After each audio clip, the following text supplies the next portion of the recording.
రాష్ట్రంలోని తమ్ముళ్ళు ఎదురు చూస్తా ఉన్నారు. మొదటి కేబినెట్లో మెగా డిఎస్సి అన్నారు, అతి లేదు గతి లేదు. అదేవిధంగా జాబ్ క్యాలెండర్ అన్నారు, టీఎస్పీఎస్సీ ప్రక్షాళన అన్నారు. మరి దాని మీద కూడా తప్పకుండా చెప్పాలి అధ్యక్ష. ఇంకా చెప్పారు అధ్యక్ష, మొదటి ఏడాదిలో 2 లక్షల ఉద్యోగాలు భర్తీ చేస్తామన్నారు. ఆ ఉద్యోగాల వివరాలు ప్రకటించాలని చెప్పి నేను డిమాండ్ చేస్తా ఉన్నా, తప్పకుండా చేయాలని చెప్పి కోరుతా ఉన్నా. ఇక మా సోదరుడు వివేక్ గారు కూడా మాట్లాడినారు అధ్యక్ష. మా వివేక్ అన్న కూడా చెప్పిండు 40,000 ఉద్యోగాలు ఇస్తా చెన్నూరులో అని చెప్పిండు అధ్యక్ష.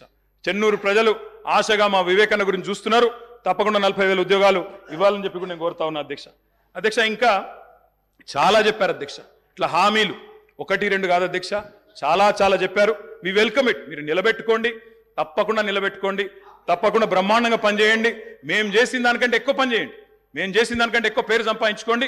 64 కాకపోతే ప్రజలు మీకు ఇంకా ఎక్కువ ఆశీర్వాదం ఇస్తారు, తప్పకుండా చేసుకోండి, మాకు అభ్యంతరం లేదు అధ్యక్ష. ఇంకొక మాట గవర్నర్ ప్రసంగంలో చెప్పారు అధ్యక్ష, మాకు చాలా విచిత్రం అనిపించింది.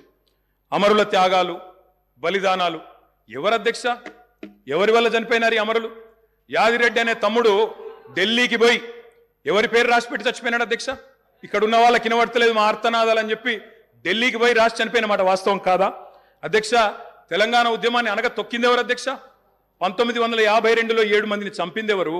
69లో 371 మందిని చంపింది ఎవరు? 2004 నుంచి 14 దాకా మరి 100 మంది ప్రాణాలు తీసుకున్నది ఎవరు? శ్రీకాంతచారి గాని, యాదిరెడ్డి గాని, యాదయ్య గాని వారి మరణాలకు కారణం ఎవరు? బలి దేవత ఎవరు? ఇవన్నీ కూడా ప్రజలకు తెలుసు అధ్యక్ష. తప్పకుండా సరైన సమయంలో సరైన నిర్ణయం ప్రజలు తీసుకుంటారు అధ్యక్ష.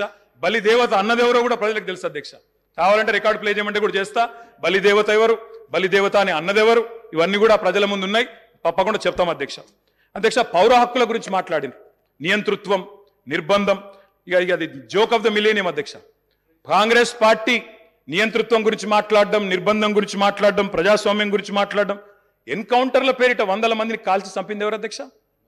ఎమర్జెన్సీ పెట్టింది ఎవరు అధ్యక్ష? తెలంగాణలో నెత్తురు కారిచ్చింది ఎవరు అధ్యక్ష? పౌర హక్కుల హననం చేసింది ఎవరు అధ్యక్ష? మీ హయాంలోనే కదా. గ్రీన్ టైగర్లు, బ్లాక్ కోబ్రాలు, నయీం ముఠాలు విచ్చలవిడిగా తిరిగింది ఎవరు? పెంచింది ఎవరు అధ్యక్ష? వీళ్ళు కాదా? ఇలా మాట్లాడుతున్నారు అధ్యక్ష పౌర హక్కుల గురించి. అధ్యక్ష మా సీతక్క గారికి తెలుసు, అధ్యక్ష పౌర హక్కుల గురించి. ఆనాడు చర్చల కోసం నక్సలైట్లను పిలిచి కాల్చి చంపింది ఎవరు అధ్యక్ష? వీళ్ళు కాదా అధ్యక్ష? నేను ఏమంటున్నా అంటే ఇవాళ వచ్చి 1000 ఎలుకలు తిన్న పిల్లి తీర్థయాత్రలకు బయలుదేరినట్టు చాలా నీతివంతమైన మాటలు మాట్లాడతామంటే కుదరదు అధ్యక్ష. చరిత్ర చెరిపేస్తే చెరిగిపోదు, చించేస్తే చినిగిపోదు అధ్యక్ష. ఇంకొక మాట, ఇక చాలా ఉన్నాయి అధ్యక్ష చెప్పాలంటే.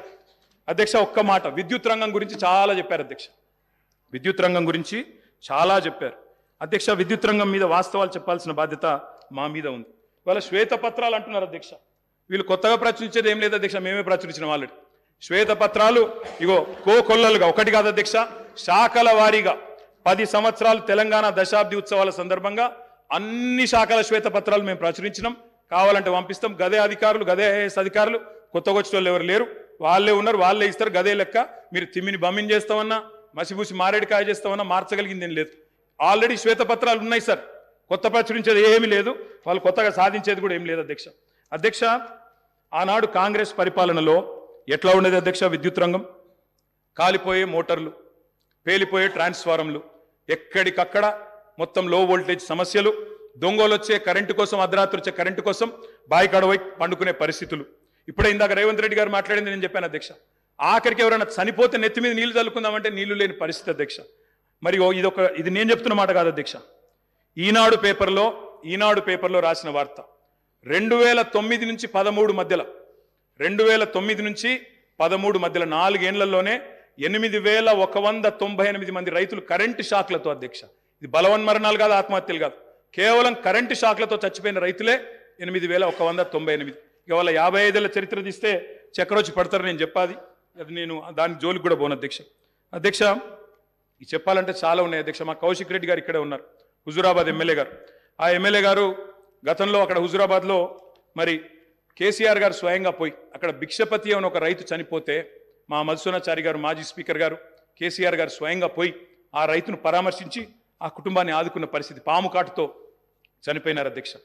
ఏముండే అధ్యక్ష కాంగ్రెస్ పార్టీ ప్రభుత్వం యొక్క పర్ఫార్మెన్స్?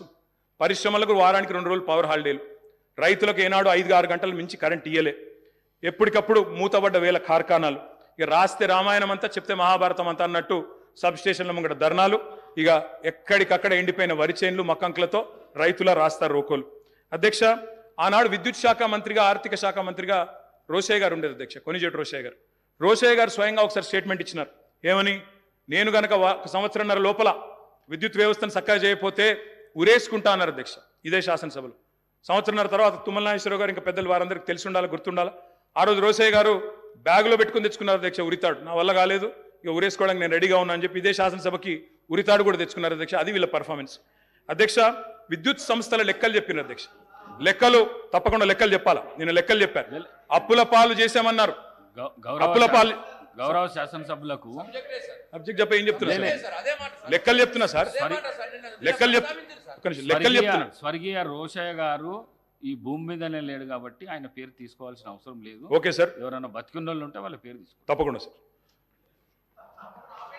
స్వర్గీయ రోషయ్య గారి గురించి నేనేమన్నా తప్పుగా మాట్లాడితే మీరు చర్య తీసుకోవచ్చు సార్. అది మీ మీ మీ మీ డెసిషన్ సార్. అది అధ్యక్ష మీరు విద్యుత్ సంస్థల అప్పుల లెక్క చెప్పినారు, నేను ఆస్తుల లెక్క చెప్తా సార్.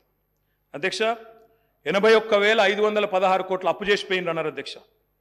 కానీ కేసీఆర్ గారి ప్రభుత్వం తెలంగాణ రాష్ట్రం ఏర్పడిన తర్వాత సృష్టించిన ఆస్తుల గురించి చెప్పలేదు అధ్యక్ష. ఉద్దేశపూర్వకంగా బదనాం చేయడానికి, బట్టగాల్చి మీదేయడానికి, అప్పుల సాకు చెప్పి 6 గ్యారంటీలు గొట్టెతందుకు ఒక ఉపోద్ఘాతాన్ని రూపొందించి ఇగో అప్పుల పాలైపోయింది, దివాలా తీసిందని చెప్పి తప్పించుకోవడానికి తప్ప ఇంకోటి కాదు అధ్యక్ష. అధ్యక్ష ట్రాన్స్కో, టీఎస్ ట్రాన్స్కో అధ్యక్ష, ఇంకొక మాటలో చెప్పాలంటే అధ్యక్ష వీళ్ళు అప్పచెప్పిపోయినాడు 2014లో. విద్యుత్ శాఖ అతి భయంకరమైన శాఖ అధ్యక్ష, అతి భయంకరమైన శాఖ. అత్యంత దురవస్థలో మాకు అప్పచెప్పిపోయినారు. అప్పచెప్పిపోయినప్పుడు ఏంది అధ్యక్ష పరిస్థితి? 2700 మెగావాట్ల కరెంటు లోటు ఆ రోజు తెలంగాణ ఏర్పడ్డ నాడు. 22,423 కోట్ల అప్పులు మీరు అప్పచెప్పినాడు మాకు. 22,423 కోట్ల అప్పులు అధ్యక్ష ఆనాడు. ఇది ఆ రోజు మీరు అప్పచెప్పినప్పుడు అప్పులు 22,000, లోటు 2,700. అధ్యక్ష ట్రాన్స్కో ఆస్తులు అధ్యక్ష లెక్క, వాళ్ళేమో అప్పులు చెప్పారు, నేను ఆస్తులు చెప్తున్నా. ట్రాన్స్కో ఆస్తులు వాళ్ళు అప్పచెప్పిపోయినాడు మాకు 2014లో 7,461 కోట్లు. ఈరోజు అధ్యక్ష ట్రాన్స్కో ఆస్తులు మళ్ళీ తిరిగి మేము వాళ్ళకి అప్పచెప్పినప్పుడు 24,476 కోట్ల అధ్యక్ష.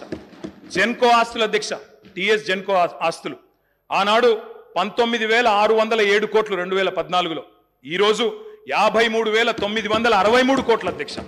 అధ్యక్ష డిస్కామ్లు ఎన్పీడీసీఎల్, ఎస్పీడీసీఎల్ ఆ రోజు వీళ్ళు మాకు అప్పచెప్పిపోయినాడు మరి చాలా తక్కువ ఉండే అధ్యక్ష. ఈ రోజు ఆస్తులు చూస్తే 59,132 కోట్లు, 81,000 కోట్ల అప్పులు అన్నారు అధ్యక్ష. కానీ ఆస్తులు మా ప్రభుత్వం సృష్టించింది మొత్తంగా కలిపితే 1,37,571 కోట్లు. ఇది వాస్తవం అధ్యక్ష. ఆస్తులు మాత్రం చూపెట్టకుండా అప్పులు మాత్రం చూపెట్టి తిమ్మిని బమ్మిని చేసి ఏదో బుకాయించేదో చేస్తాం, జాదుగర్ చేస్తామంటే కుదరదు అధ్యక్ష. అధ్యక్ష మొత్తం డిస్టర్బే చేశారు అధ్యక్ష. I'm just getting started. మీరు దయచేసి మొత్తం 5 మంత్రులు ముఖ్యమంత్రి గారు డిస్టర్బ్ చేశారని మాట్లాడే అవకాశం ఇవ్వలేదు. ఇంకోటి నేను సబ్జెక్టే మాట్లాడుతున్నా సార్, ఒక్కటి కూడా అన్పార్లమెంటరీ మాట మాట్లాడలేదు, సబ్జెక్ట్ తప్ప ఇంకో మాట మాట్లాడలేదు. అవకాశం ఇవ్వండి.